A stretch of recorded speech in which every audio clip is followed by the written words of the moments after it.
wanted to start by asking a question. What are your stakeholders? What do the oncoming generation expect your network or our network to look like in 2030? And what are their expectations? What is their vision for the future?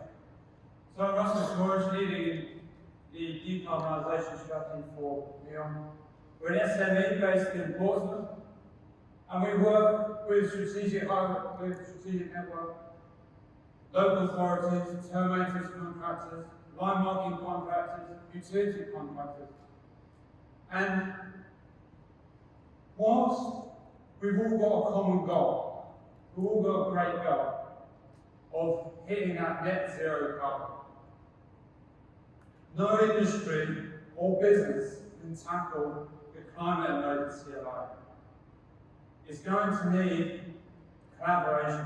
That is why we've launched our campaign called Project Highway Zero.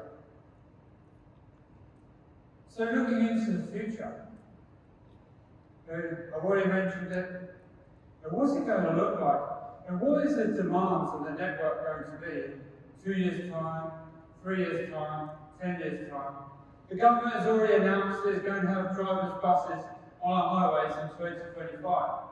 That's only 3 years from now. What are the demands going to be on our highway to enable those buses to drive safely around the network? We've got the autonomous vehicle technology advancing at a rapid pace.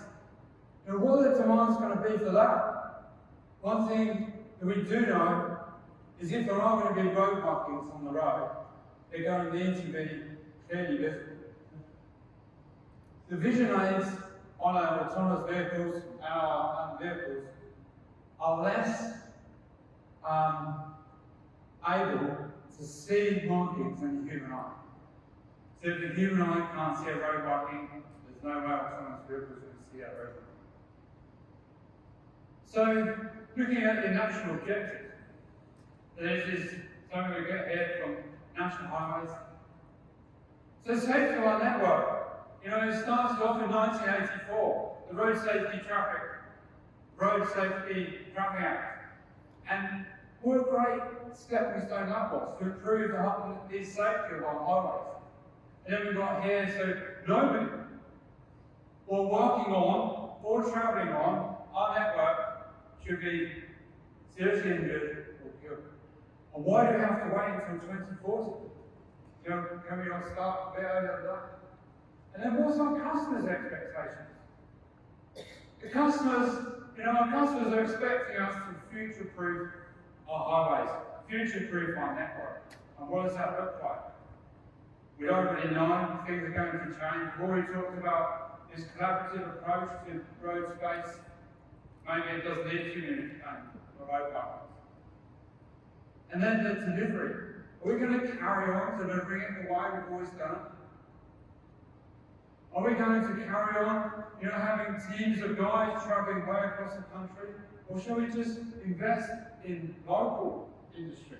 Get contractors and search out some SMEs in the local area and see what they can offer.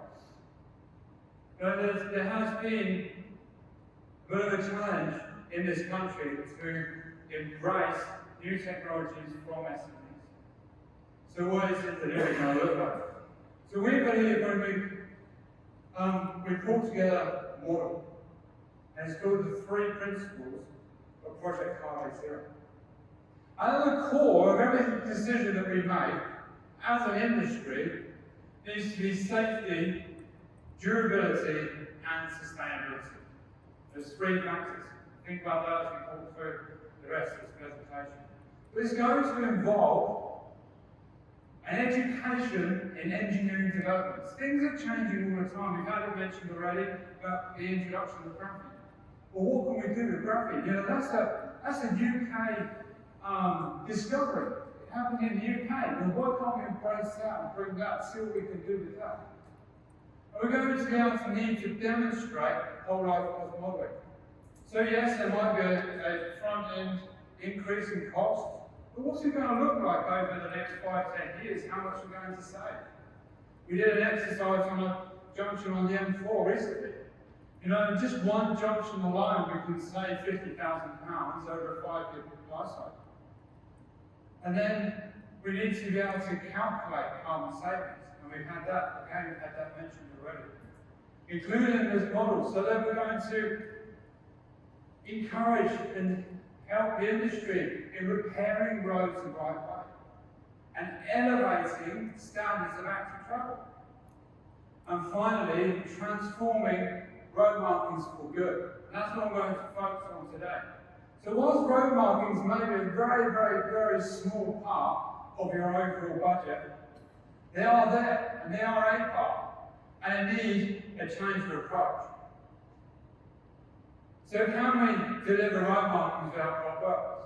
As a business, we're getting regular calls now, more and more calls.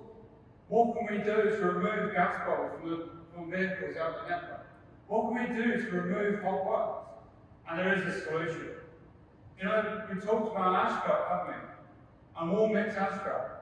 All mixed asphalt is now nearly 20 years old. And when it comes, and there's what, 4% of the network is currently being laid with all mixed asphalt. Cold applied, the great news is the cold applied road markings are European friends, so we've got Germany, Netherlands, Switzerland, Denmark, they've all embraced it. You know, they've learned that way, you could say it hard way, and we can learn from them. So there's a great opportunity here for making a transfer from hot applied conventional method to cold applied system. And the awesome news for today is that making that transfer has some significant rewards. So up to and beyond, depends on, so within cold applied road markings, there are different qualities and standards and performances available. So we can offer a minimum of 300% improved durability, so lasting 3 times as long. And during the delivery process, 100 times less noise. So we've heard about, you know, conservation areas we're out in Hayfield just last week, National Trust site, delivering it with minimal noise disruption to the nature. And then 50% reduction, at least, in network disruption factor. So DFT is starting to drive at the network disruption factor. You know, how are we going to report on that? And we can improve and help and support a improved report like that, a dynamic on that. And then we've got, this is a great point, 60% improvement in wet night visibility. When the road marking is most needed, you know, when visibility is poor. And when the road markings currently often disappear. Yeah. When visibility is poor. So why can't we improve that visibility? Yes, we can with the technologies available. And the final point is a 90% reduction in carbon emissions during the application process. And then we're going to introduce here today, so this is the first fully electric road marking machine in the UK.